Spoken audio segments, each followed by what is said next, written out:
Back to my channel. నేను చేయబోయే recipe ఏంటి అని అనుకుంటున్నారు. రెసిపీ అయితే కాదండి, ఇది అందరి ఇళ్ళల్లో అవైలబుల్గా దొరికే అల్లం వెల్లుల్లి పేస్ట్ ఎలా తయారు చేసేసుకోవాలో, నా పద్ధతిలో ఎలా చేయాలో చూసుకుందాం. ఎక్కువ కాలము పాడవకుండా ఉండే పేస్ట్ని చూపిస్తానండి.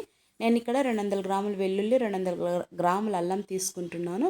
తీసుకున్న తర్వాత ఇలాగా వెల్లుల్లి కోర్సుగా గ్రైండ్ చేసుకొని అందులో అల్లం ముక్కలు, అలాగే హాఫ్ కప్ అంత ఆయిల్, అలాగే 3 టేబుల్ స్పూన్ అంత సాల్ట్ వేసి మెత్తగా గ్రైండ్ చేసుకోనండి. ఒకవేళ బరకగా ఉండి ఇంకా గ్రైండ్ కాకపోతే ఒక హాఫ్ టీ గ్లాస్ అంతా వాటర్ వేసుకోనండి, ఏం పర్లేదు. నిజంగా ఈ పేస్ట్ ఇలా చేసుకుంటే కనీసం నెల రోజులైనా నిల్వ ఉంటుందండి. చాలా తక్కువ ఇంగ్రీడియంట్స్తోనే మనం చేసుకోవచ్చు, పాడవకుండా ఇంట్లోనే పెట్టుకోవచ్చు. మరి ముఖ్యంగా గుర్తుపెట్టుకోనండి ఫ్రెండ్స్, ఫ్రిడ్జ్లో స్టోరేజ్ మనం ఎంతకాలమైనా చేసేసుకోవచ్చు ఫ్రెండ్స్, అది గుర్తుపెట్టుకోనండి.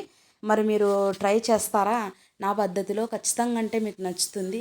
అల్లం వెల్లుల్లి పేస్ట్ లేనటువంటి ఇల్లు ఎక్కడుంటుంది చెప్పండి? మన రోజువారి ప్రయాణంలో ఇది మనతో పాటు ప్రయాణం చేసే ఐటమ్ అండి.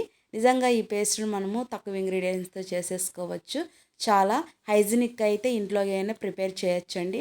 బయట సూపర్ మార్కెట్లో దొరికే అల్లం వెల్లుల్లి పేస్ట్ ప్యాకెట్స్ని కొనేదానికన్నా ఇలాగ తక్కువ ఇంగ్రీడియంట్స్తో తక్కువ ఖర్చుతో మనం చేసేసుకోవచ్చు. మరి ట్రై చేయండి ఫ్రెండ్స్ నా పద్ధతిలో. ఈ పేస్ట్తో ఎన్నో రకాల వంటలు మనం చేసేసుకోవచ్చండి. ఇంకా చికెన్ దమ్ బిర్యానీ అయినా, మటన్ దమ్ బిర్యానీ అయినా, ఫిష్ పులుసు అయినా, అలాగే గుడ్డు పులుసుని ఏదైనా చేయొచ్చండి. మరి ట్రై చేస్తారా? లైక్ చేయండి, సబ్స్క్రైబ్ చేయండి.